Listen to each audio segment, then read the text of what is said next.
আসসালামু আলাইকুম বন্ধুরা, আশা করি সকলে ভালো আছেন। আজকের ভিডিওতে আমি আপনাদের একটি বনসাই গাছ রিপোর্টিং করে দেখাবো। তাহলে চলুন ভিডিওটি শুরু করা যাক। আর এটি হলো পেমনা গাছ, যা খুব সহজে বনসাই করা যায়। প্রথমে আমরা এই গাছটি পুরনো টব থেকে বের করে নেব।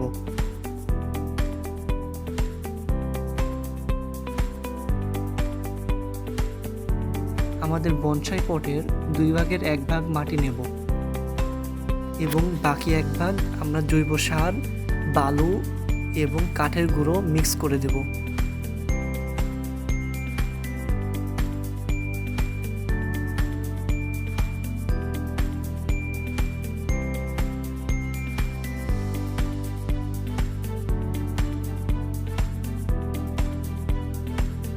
সব উপকরণগুলো দিয়ে এই মাটিটি ভালোভাবে মিক্স করে নেব।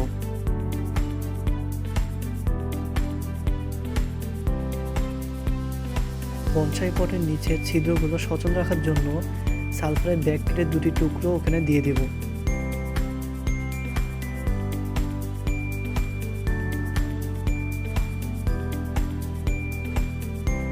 এবার গাছটি স্থাপন করব।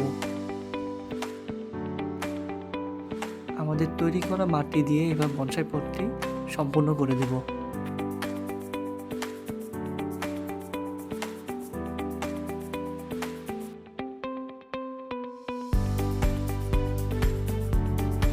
এবার আমরা আমাদের গাছের ডালগুলো একটু কাটাই ছাঁটাই করব এবং মাপ মতো নিয়ে আসব।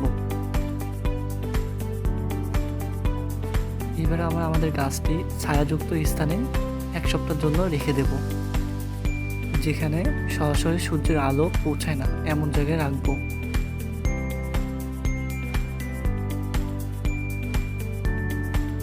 এক সপ্তাহ পর আমাদের গাছটি মাটির সাথে অ্যাডজাস্ট হয়ে গিয়েছে। এখানে গাছের একটি ডাল অপর ডালের সাথে লেগে যাচ্ছে, তো এখন আমি এই ডালটি তারের সাহায্যে বেঁধে দেব। তার দিয়ে বাঁধার সময় আমরা গাছের ডালের সাথে কাগজ পেঁচিয়ে নিয়েছি। এর কারণ হলো তারের কারণে যেন ডালটি কেটে না যায়।